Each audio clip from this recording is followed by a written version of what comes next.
So hey guys, and welcome back to the channel again, and this is Real Numbers Part 4. तो 3 lecture fundamental theorems, irrational numbers जो हमारा third था, और second वाला था HCF LCM, ये सब खत्म हो चुका है. एंड द लास्ट पार्ट जिससे आई एक्सपेक्ट कि 2 मार्क क्वेश्चन बन सकता है या 1 मार्क क्वेश्चन बन सकता है इस चैप्टर से, वो है आपका बेसिस जो है rational numbers with decimal expansion. तो बहुत ही ज्यादा सिंपल ये टॉपिक है. अगर आप लोग को पता है कि डिनोमिनेटर कहीं ना कहीं 2 into 5 मतलब 2 और 5 के मल्टीपल्स हैं, तो आपको पता लग जाएगा that this would be terminating. लेकिन अगर 2 और 5 के अलावा आपका कोई भी एक प्राइम नंबर है नीचे लिखा हुआ, तो वो क्या बना जाएगा? Non terminating. और बट रिकरिंग वाली चीज वो अभी हम लोग देख लेते हैं. और you also know the fact that irrational numbers क्या होते हैं? Non terminating, non recurring. तो यहीं से जो अभी मैंने बताया उसी को थोड़ा सा एक बार देख लेते हैं, and then will move on to the 2 theorems जो मैं एक्चुअली मैं बोल चुका हूं, बट उनको स्टेटमेंट वाइज देख करके आगे बढ़ जाते हैं. So rational numbers with decimal expansion. तो rational numbers with decimal expansion में सबसे पहले तो यार ये पता होना चाहिए कि रैशनल नंबर्स के डेसिमल एक्सपेंशन किस टाइप के होते हैं. We have 2 types, one is terminating and second one is non terminating but repeating. तो 2 अलग अलग चीजें हैं यार. One is terminating. टर्मिनेटिंग का क्या मतलब होगा कि पॉइंट के बाद जो आपका डेसिमल एक्सपेंशन होगा उसका क्या होगा? दी एंड. शायद यहां से देख करके लोगों को टॉम एंड जेरी याद आ रहा होगा, अगर जो देखते थे दी एंड लास्ट में आता था ना. तो टर्मिनेटिंग का मतलब दी एंड जहां पर हो रहा है, और नॉन टर्मिनेटिंग बट रिपीटिंग का मतलब कि रुक तो नहीं रहा लेकिन सेम सेम आ रहा है. अगर यहाँ 3 3 आ रहा है फिर वहां पे 3 3 3 3, या अगर 3 4 हो रहा है तो 3 4 3 4 3 4 ऐसे चल रहा है. तो ये क्या हो गया? Non terminating but repeating. Repeat हो रही है. तो याद होगा 9th में ऐसे बार लगा देते थे ऊपर, वही वाली चीज. रिपीटिंग का दूसरा नाम हम लोग क्या यूज करते थे 9th में? रिकरिंग, है ना. तो ये जिसको इंग्लिश का ज्ञान ज्यादा वो रिकरिंग यूज कर ले. सिंपल.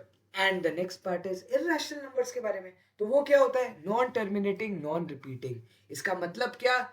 0.1234579137824 ऐसे चलता जाएगा, कभी रुकेगा भी नहीं और कभी रिपीट भी नहीं होगा. ठीक है. तो ये होते हैं आपके इररेशनल नंबर्स. इंपॉर्टेंट बात तो कर ली. अब आते हैं कि इस साल इस चैप्टर में पढ़ने क्या वाले हैं. तो इस साल इस चैप्टर में पढ़ रहे हैं डेसिमल एक्सपेंशन, जिसमें है थ्योरम 1, थ्योरम 2. थ्योरम 1 क्या कहता है और थ्योरम 2 तो इसका कन्वर्स है. थ्योरम 1 क्या कहता है? Let x be a rational number with terminating decimal expansion. तो मैं मान के चल रहा हूं कि मेरा क्या है? डेसिमल एक्सपेंशन क्या होने वाला है? टर्मिनेट, मतलब एंड होने वाला है. then x can be expressed in p by q form where q is equal to 2 की power n into 5 की power m, where n and m are non-negative integer. ये मैं आप लोग को समझा चुका हूं. इसका मतलब क्या होता है? Whole numbers basically. ठीक है. And p and q are coprimes. तो p और q तो को-प्राइम होंगे क्योंकि आपको पता है कि we are talking about rational number, क्योंकि x तो मेरा रैशनल है. x अगर मेरा रैशनल है और वो अगर टर्मिनेट करता है, तो जो मेरा डिनोमिनेटर होगा, डिनोमिनेटर मेरा क्या है? q. डिनोमिनेटर मेरा जो होगा वो किसके फॉर्म में है आपका?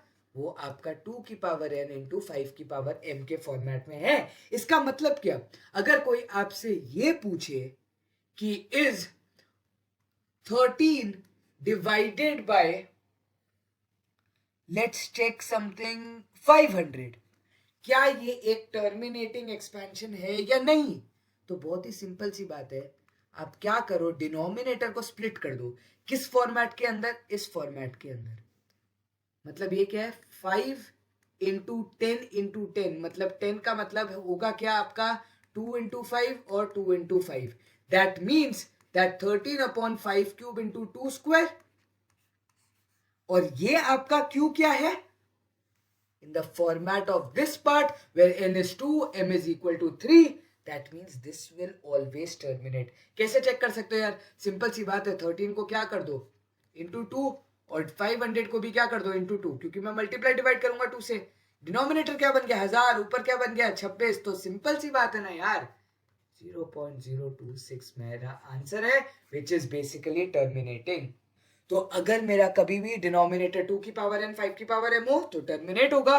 और थियरम 2 क्या कहता है, वो है इसका कन्वर्स. कन्वर्स मतलब उल्टा. उल्टा मतलब क्या, कि अगर आप एक्सप्रेस नहीं कर सकते इस फॉर्मेट में, then it would be non terminating but recurring. Recurring या रिपीटिंग. तो एग्जांपल ले लेते हैं यार, बहुत ही सिंपल सा एक एग्जांपल ले लेते हैं कि हम लोग ले लेते हैं 30. सो 13 डिवाइडेड बाय 30 ले लेते हैं. 13 डिवाइडेड बाय 30 का क्या मतलब है, 13 डिवाइडेड बाय 3 इंटू 10 मतलब 3 इंटू 5 इंटू 2. अब this can be expressed in this form, but ये नंबर तो आप इसको एक्सप्रेस नहीं कर सकते. तो अगर मैं ध्यान से देखूं तो ये क्या आ गया, 13 डिवाइडेड बाय 3 इंटू 1 बाय 10. बहुत ही सिंपल सी बात है, अगर आप 13 डिवाइडेड बाय 3 करोगे तो आप लोग को पता है आंसर 4.33 होगा, और वो डिवाइडेड बाय 10 अगर आप करोगे तो आपका फाइनल आंसर हो जाएगा 0.433, वेयर 33 पर आपका क्या हो जाएगा बार. मतलब 33 पर बार लगाने से अच्छा यू कैन डू 0.43 बार. आपको पता है 13 डिवाइडेड बाय 3 क्या है, आपका रिकरिंग एग्जाम्पल है. ये बात सबको ज्ञात है यहाँ पर. ठीक है, तो ये आपका ऐसे चलता जाएगा. खत्म, चैप्टर हो गया खत्म, रियल नंबर्स हो गया खत्म. This is it from the first 4 lectures of real number, जिसपे हमने चैप्टर खत्म कर दिया है. अब हम लोग will be heading as per polynomial, जैसे हम चले थे, we will be heading towards the NCERT exercise of this chapter. So this is it guys from this video. This is Yujit Basin signing off from T70. I hope you understood the chapters concept. सब कुछ समझ में आ गया. We are heading towards the solution. Thank you guys for watching. Thank you.